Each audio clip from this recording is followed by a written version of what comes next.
Butler is wilding, dude. How's it going, fellas? I'm out on the golf course. I couldn't say no to join you guys.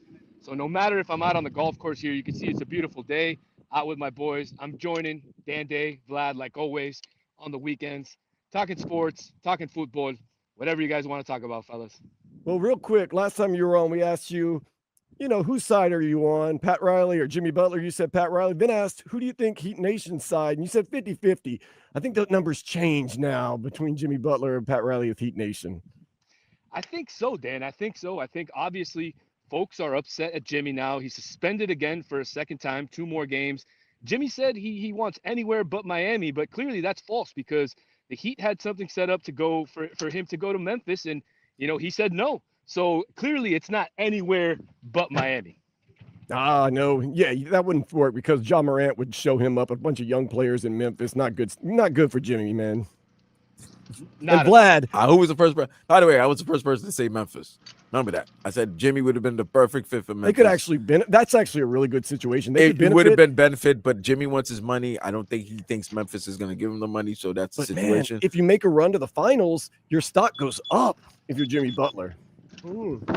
Well, Jimmy doesn't want to do that, and I sent you a video Vlad, from earlier he's today. wildin'. Tell us about He's this. wild. Have you Apparently, seen this, Daniel Solana? Only in Dade. I saw this on Only in Dade on their IT page. Jimmy Butler seemed to be, I don't want to say he was in a fight, but it seemed like he was outside of a club, and there was some type of disagreement between him and the people in the club, and some lady was like screaming on him or speaking very aggressive. But yeah, Jimmy was at a club, and my cousin Dan Day here, he's thinking like, oh well, great representation of yourself right now with the city. You're instead of helping your team or joining your team on a flight on time, you're in a club in South Florida.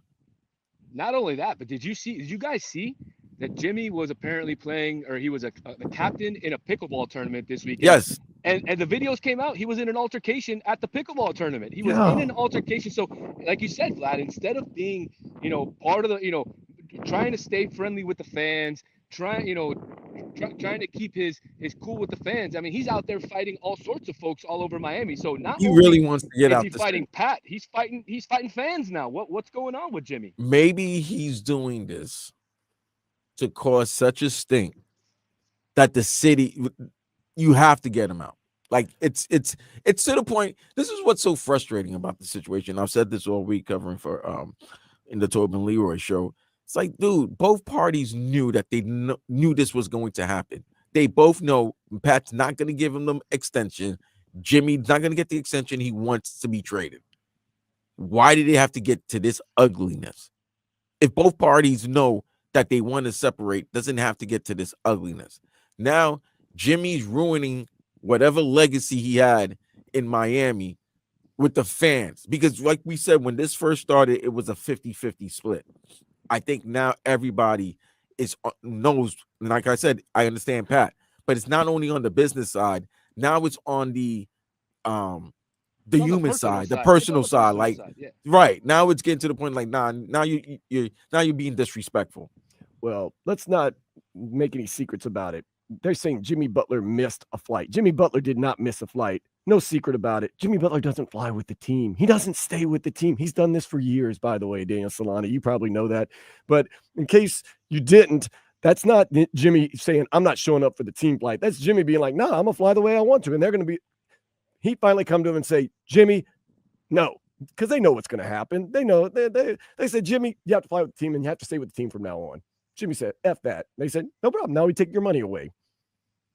Yeah, and Vlad, I don't know why you're so surprised. I mean, every single stop that Jimmy's been at, whether it be Chicago, I'm not whether it be surprised. That's what Minnesota, whether it be Philly, I mean, he's followed the same pattern. He's welcomed with Daniel, open arms. Daniel, I'm not surprised that I'm surprised that they allowed this to get to this ugliness because it's like both parties knew this was going to happen.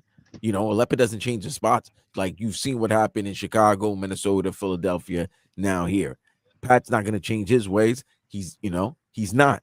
We've seen what happened with with Shaq, Zoe, LeBron, Wade. Like we've seen this before. So both parties know it's like they knew this was going to happen. Why are you trying to see who's going to buckle? Because neither one of them are going to buckle. Pat says it himself. Jimmy reminds himself of him. You know, he reminds him of him. So therefore, if you notice, this didn't have to get this ugly. You know what I'm saying? Like, it's like, all right, cool. I'm not going to pay you. You want to get traded. Let's do this. But no, because the stress right now, you see that it's weighing on the roster, the rest of the organization. It's frustrating right now. For you guys as a fan base, it's got to be frustrating because it's okay. After 7 games, let's see what's going to happen. What did you think was going to happen? What the hell do you think was going to happen after 7 games? Vlad, when Jimmy went out during the West Coast trip, the Heat went 3-3, and they played some fantastic teams, and we saw the team play actually really good ball. And you know what chemistry. happened? And you know what happened? The team was growing, and they figured this thing would be settled before they arrive again to take on the Nuggets. And then what happened? Yeah, they got blown out by the Clippers. Then they lost to the Lakers. You've got to let Jimmy play because of the NBPBA rules. If not, obviously you could suspend him for the rest of the season. But you can't. I mean, there's certain rules in place, Vlad, that unfortunately I get that you the can't rules, go but ahead they and know suspend that's a player. what I'm not. I know there's rules, Daniel. What I'm saying is they know there were rules. Why did it have to get to this situation? Both parties know that. Because Pat Riley's not going to trade for peanuts. He's not going to trade for peanuts. And that's why from day one, Vlad, since we talked the last time a couple weeks ago, I said I'm on Pat Riley's side. I will not sell. I will not trade Jimmy for peanuts. And they said it last night. I mean, a report came out last night. Pat Riley and the organization are looking for young players who can make an impact now, and picks. So, and Pat Riley's going to stand his foot. Now, if that means he has to suspend Jimmy Butler for the rest of the season, I agree with you, Vlad. I think that's the way to go, and we need to go with the young guys. It's affecting the team. That's what I'm saying. So, both parties knew, and fam, it's like procrastination. They procrastinating, okay? They procrastinating this breakup. I get it. You're not gonna get, obviously Pat's not gonna get, ripped. He's not gonna get fleeced. You know what I'm saying? But you knew that both parties, I'm not gonna give you the extension that you want, and you want to get out. You said any other team. This is where Jimmy, if anybody wanted to side with Jimmy, this is where now you're like, nah, Jimmy, I can't, nah, I'm sorry. I can't side with you. You said any other team, cool. But then now when a team has like Memphis, who I thought from the beginning when I heard that Jimmy there might be a chance that Jimmy might get traded. I'm like, well, if there's a perfect fit for both parties, for both teams, for Jimmy and the Heat, it'd be Memphis. Memphis has some good young talent that you can put with this some of the young talent that Miami has, and Jimmy can really be the missing piece for that team, and his style works for that city of Memphis, the grindhouse, all of that. But now when you say you don't want to go to Memphis, now you're putting Miami in a situation.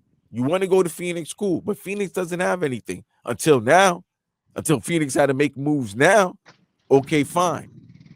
But we see what it's doing to the rest of the team. The team is now 1 game below 500. Okay.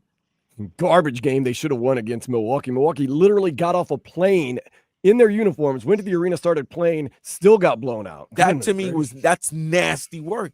Like a team that was stuck for 3 days in your hometown. In a hotel. That means they haven't played any type of ball. Easy. Okay? Easy. They were in a Ritz-Carlton. Don't matter.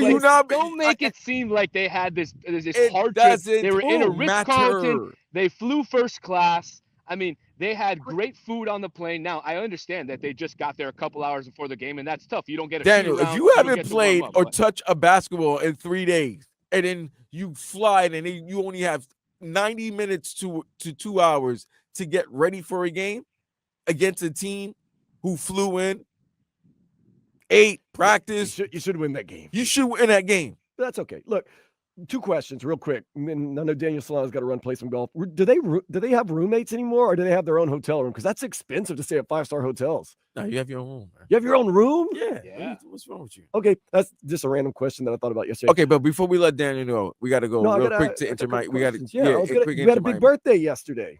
We did. Luis Suarez turned 38 years old. The Uruguayan great. The Inter Miami great. Turned 38 years old yesterday. And we have some more news, guys. Let's go. Not to get into it, but Neymar is now apparently going to sign, and not only sign, but purchase a part of Santos Football Club from Brazil. So that is off the table.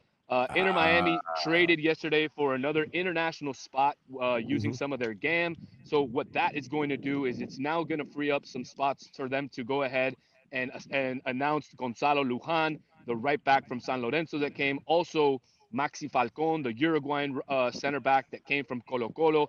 Those are the two signings that we're waiting for Inter Miami to announce. But of course, because of the roster rules and all that, they needed to wait to have the international spots to be able to announce them. And they're also waiting for them to get their visas. So those are the two guys that we're currently waiting. Obviously, they've already announced Tadeo Allende, who's coming over from Celta de Vigo, who's a young guy who's going to be fantastic for this team. And the one guy who I'm most excited about, guys, is the Venezuelan young guy that's going to play in the midfield, and that's Telasco Segovia. Played for the U20s for Venezuela, played unbelievable, and I have super, super high hopes for the Venezuelan. And do we get Fernando Farias back this year? I know he's coming off an injury. Yeah, so the news on Facundo Farias is he tore his ACL last year in the preseason. He was working his way back. Last I heard, he is currently being sold to Estudiantes de La Plata from Argentina, which is actually a good deal because he's coming back off of two ACL injuries. Inter Miami is really interested in looking for players that they can bring in on loan, obviously due to the cap issues and all the interesting MLS rules that they have put in place. So they're looking for players that they can get on loan. So the fact that they can get some money and sell Facundo Farias is good. They'll get some more general allocation money to spend on some more players. And they are looking at another Argentine that plays for Racing named Baltasar Rodriguez, 21-year-old kid who's a lefty and could play forward, can play as an attacking left forward and also in the midfield. So Inter Miami is looking really nice. Obviously, I'm sure you guys caught the America game last Saturday. Inter Miami looked, I thought, pretty good for their first preseason game against a North American giant in America, a team who's been together for a while, not many new players. One guy who I'm excited about is the goalie, Rocco Novo. I think he had a rough start to the game, but obviously stopped some penalties and was great in the penalty shootout and gave Miami the victory. So a lot of interesting new young players on this team, and there's a lot to be excited about for this season, fellas. Yeah, we learned from the Dolphins. You got to have good backups because we know the goalkeeper Drake Callender currently injured. So you never know. You might need some backup goalie in the 2025 Is whatever you he call it, injured though? audition. Is he injured? I mean, Dan, Yeah, I might a lot say of guys. something. I might say something that might be a little, let's Go say, on, polemic here. go on. But I'm gonna be honest, and I've been saying it on the Battered Herons podcast. I've been tweeting it out. But for me, at this year in the goal for Inter Miami, it's anybody but Drake. Wow. Hashtag anybody but Drake. I am willing to give the starting spot to Ustari, who is the Argentine 38-year-old, Hmm. very experienced player, played Copa Libertadores, played on the national team. I'd rather him start or even the young guy Rocco Novo than Drake. I think Drake's time with this team, in my opinion, of course, should be over, and he should be able to move on to another team and get a fresh start. he's telling him, "Thank you. See you later." Basically. Okay, well, what hole are you on right now, Daniel Solani's out on the golf course in case you're not watching on YouTube and Twitch. We are on the second hole right now. I gave up on the first hole because I'd rather chat with you guys. So I took a max on the first hole. We're on the second hole. I'm here playing with my good buddies Nico Brando, Rob Rojas, having a nice round with the fellas from the Kendall Golf League. So I'll get back to this and I'll let you know, Dan, if I break par. It's gonna be tough.